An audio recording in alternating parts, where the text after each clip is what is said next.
Are you down for this? If you're in the mood, we can take it to the moon. Just like a movie scene, table for two. No need to be fake, but won't you stay? If you're in the mood. Assalamualaikum warahmatullahi wabarakatuh. Halo, apa kabar anak-anak Bapak? Jumpa lagi dengan Bapak Imam Jauhari. Nah, semoga anak-anak Bapak diberikan kesehatan, kelancaran, dan kebaikan selalu menyertai anak-anak Bapak. Amin, amin ya rabbal alamin. Nah, pada kesempatan ini Bapak mau memberikan materi nih kepada anak-anak Bapak, yaitu tentang akhlak. Temanya atau judulnya, hidup manfaat dengan menghindari sikap berfoya-foya, riya, sum'ah, takabur, dan hasad. Nah, sebelum ke materi, perlu anak-anak ketahui nih, apa sih akhlak itu? Jadi, akhlak itu adalah perbuatan manusia yang ketika melakukannya tidak harus berpikir dua kali, jadi melakukan dengan spontan. Itu yang dinamakan akhlak. Pembelajaran materi kali ini memiliki tujuan. Tujuan yang pertama yaitu peserta didik bisa menganalisis mulai dari pengertian dan contoh perilaku berfoya-foya, riya, sum'ah, takabur, dan hasad. Yang kedua, peserta didik bisa menganalisis mulai dari manfaat dan cara bagaimana menghindari dari perilaku tercela itu tadi, mulai dari berfoya-foya, riya, sum'ah, takabur, dan hasad. Kemudian yang ketiga, peserta didik dapat terbiasa menerapkan sikap rendah hati dalam kehidupan sehari-hari, baik itu di masyarakat, di dalam sekolah, maupun di dalam keluarga. Nah, di sini Bapak ada dua pertanyaan nih. Pertanyaan yang pertama, apakah kalian tahu ada berapakah jenis akhlak? Yang kedua, disebut apa nama lain akhlak yang buruk? Ayo coba dipikir dulu buat anak-anak Bapak. Nanti jawabannya ada di slide berikutnya.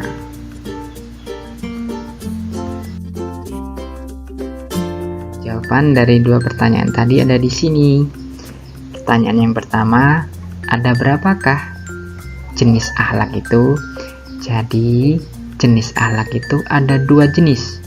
Yang pertama, akhlak tercela. Yang kedua, akhlak terpuji. Lalu apa akhlak terpuji itu? Akhlak terpuji itu adalah perilaku yang baik yang sesuai dengan ajaran Islam dan peraturan atau norma yang berlaku.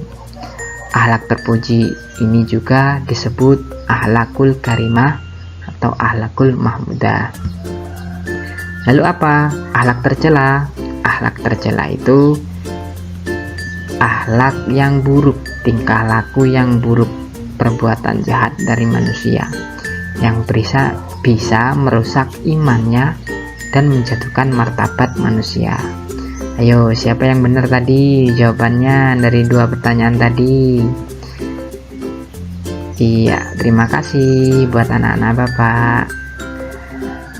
Jadi kita manusia tidak boleh memiliki akhlak yang tercela, harus memiliki akhlak yang terpuji, akhlak yang baik atau akhlakul karimah. Agar kenapa? Agar kita bisa hidup berdampingan di dalam masyarakat maupun di sekolahan, membuat kehidupannya menjadi aman, tentram, dan damai karena memiliki akhlak yang baik.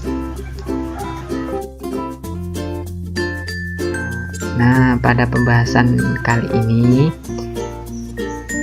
kita membahas tentang contoh-contohnya dari akhlak yang buruk tadi, judulnya. yaitu yang pertama ada riya. Apa sih riya itu? Riya itu menunjukkan kelebihan yang kita miliki untuk menyombongkan kepada orang lain. Jadi tidak boleh ya teman-teman atau anak-anak Bapak memiliki sikap tersebut. Kemudian ada sum'ah. Sum'ah itu melakukan perbuatan baik dengan sengaja agar seolah-olah bisa mendapat pujian. Itu pun juga tidak boleh ya, akhlak yang buruk. Kemudian berfoya-foya. Berfoya-foya itu menghambur-hamburkan, contohnya boros dengan uang, membeli sesuatu tanpa dipikir dua kali. Itu contoh dari berfoya-foya. Kemudian lalu apa hasad ini? Hasad ini tidak senang dengan kenikmatan orang lain. Jadi orang lain itu mendapat kesenangan, tidak menyukai. Kemudian selanjutnya ada takabur. Takabur nama lainnya itu adalah sombong, menyombongkan diri dan menganggap dirinya itu lebih sempurna. Itu pun juga tidak boleh ya buat anak-anak Bapak. Kita itu harus memiliki akhlak yang baik, harus menghindari dari akhlak mazmumah itu tadi. Di sini ada manfaatnya menghindari dari akhlak mazmumah tadi atau akhlak yang buruk. Itu yang pertama, menjadikan karakter yang lebih baik. Tentu ketika kita menghindari akhlak yang buruk, otomatis diri kita itu akan menjadi lebih baik di mata orang lain dan juga di mata Allah Subhanahu wa taala. Kemudian yang kedua, selalu merasa bersyukur. Dampaknya itu ketika kita mendapat kenikmatan, ketika kita mendapat apa yang diberikan Allah Subhanahu wa taala, itu kita selalu merasa bersyukur, mensyukuri segala sesuatu. Kemudian yang ketiga, mempunyai sikap rendah hati. Nah, ini betul manfaatnya mempunyai sikap rendah hati, membuat kita bertawadu. Kemudian yang keempat, menjaga hubungan baik, baik itu dari Allah dengan Allah Subhanahu wa taala dan sesama manusia.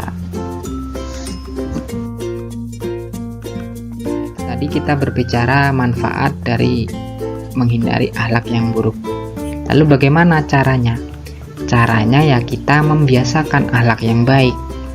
Contohnya di sini seperti rajin berbuat kebaikan, memberikan teladan yang baik, kemudian bersikap dermawan membantu sesama, kemudian mendengarkan nasihat, bergaul dengan orang yang berakhlak baik, memiliki rasa takut kepada Tuhan, menjalin silaturahmi yang baik sesama manusia.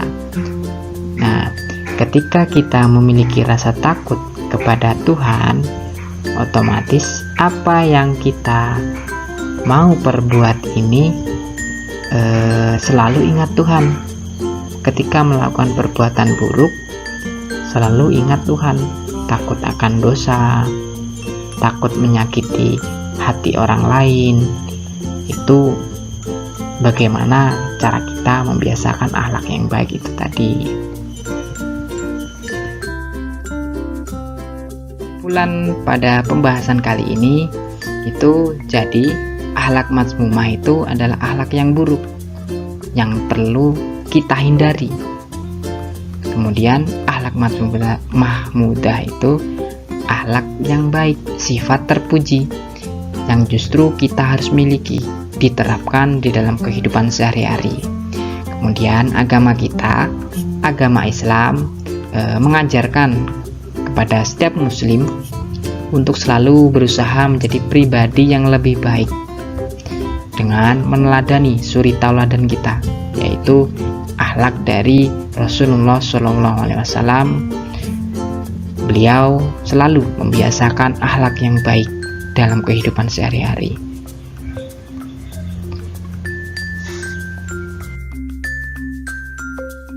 ternyata habis pembahasan kita pada kali ini.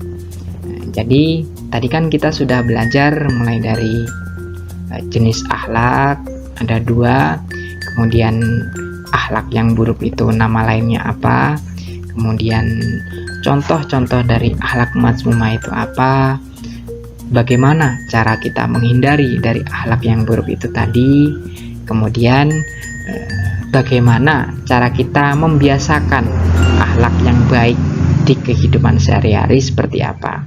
Tadi kan sudah dijelaskan. Semoga anak-anak Bapak bisa memahami apa yang Bapak sampaikan. Kita tutup perjumpaan kita kali ini. Kurang dan lebihnya Bapak mohon maaf. Bapak akhiri, wallahu muwaffiq ila aqwamit thoriq. Assalamualaikum warahmatullahi wabarakatuh. Dadah buat anak-anak Bapak.